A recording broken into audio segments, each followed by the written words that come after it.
Welcome back to the morning show. The value of European and African culture exchange has been our focus of today. The ultimate question is, what does it really mean for Africa? How can we ensure that we as Africans are getting the most from the exchanges and not just giving or having it to be one-sided? What do you think? You're going to start. Okay, so here's what I think. I think that as Trace, as we at Trace, because I was part of the event, as we showed, I think that there's a lot of potential for the relationship between Africa and France, and Europe in general. Yes. And I think that it's a fantastic, great thing that's coming to the forefront, that we have these relationships with France, with the government, to open doors for an exchange of culture, an exchange of revenue, an exchange of ideas. And that's a beautiful thing, because the world is becoming a smaller place. I also, however, think that as Africans, we need to look inwards. Yes. I think that Africa needs to be the one to save itself. Nigeria needs to be the one to save itself.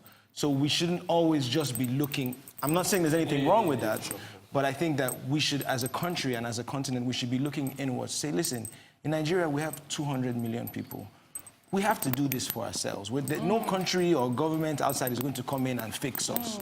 We have to be the ones to fix ourselves. We have to be the ones to play the roles that are needed to be part of the progress that we want to see. And I think Macron actually said that we need to do things for Africans, by Africans, correct? And I think it starts, like as Maggie said, it starts from home, right? I think there's a saying that says, starts from within to rebuild your original greatness, right? So we have to start looking inwards for anything. Before we go out and represent anything, we need to know who we are, what we are doing, what we stand for, because even if we go anywhere, Paris, London, America, wherever it is, if you don't have an identity, there's those cultural places are really, they're cultural havens, right? They'll soak you up into that culture, and you can lose your own identity when you go there. So it's really important for you to have a grasp of who we are, and we start from home. So starting from where? What would you say? So here's what I would say the starting point right now, today.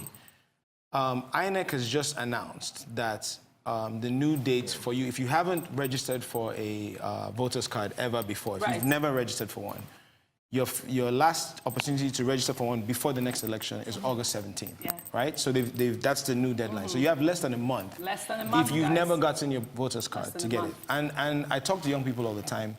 Most of the time I'm in a room and I say, oh, how many people have their voter's card? It's usually like a small percentage. No, it's so serious. When my girlfriends and I go out and have drinks or something, and we even talk to the waiters, do you have a PVC? Do you have a PVC? Do you have a PVC? This is what we all have to do. And here's the thing with that. A lot of times, the number one complaint I get when people say, oh, I'm not going to register to vote, is they say, oh, I don't like any of the candidates, I don't know who I want to vote for, so I'm not going to bother.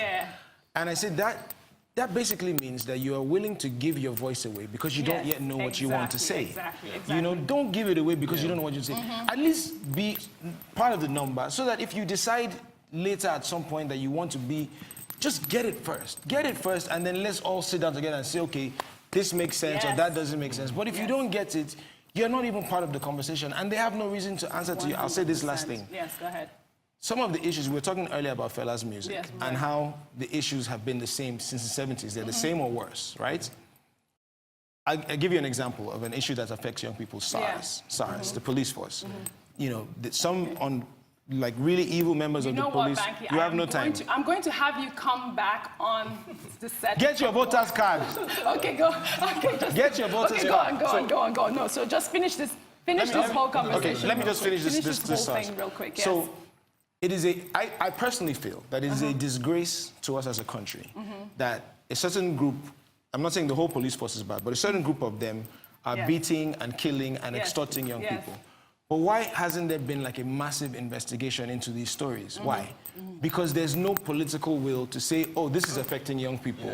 So if we don't come together as young people and say we're going to do it. The point I was going to make the point I was going to make is that, like, as you were saying about not using your voice, and that voice is a very powerful voice because if you look at the numbers, it's about 65% of the population is under 25. So that means that if 65% say today, so let's all tell all of them. Let's tell everyone watching today. Everyone should get their PVC. That's what we're getting out of this. Be a part of the movement. Be a part of the change that you want to see. Be a part of the progress. And we are going to see change. Well, thank you guys so much for coming, and I'm going to have Banky and Larry come back and talk more about this topic on our set. Oh, thanks, guys. Well, that brings us to the end of the morning show today. Thank you for watching. From my entire team and I here in Lagos, enjoy the rest of your morning and, of course, the rest of your day. Goodbye.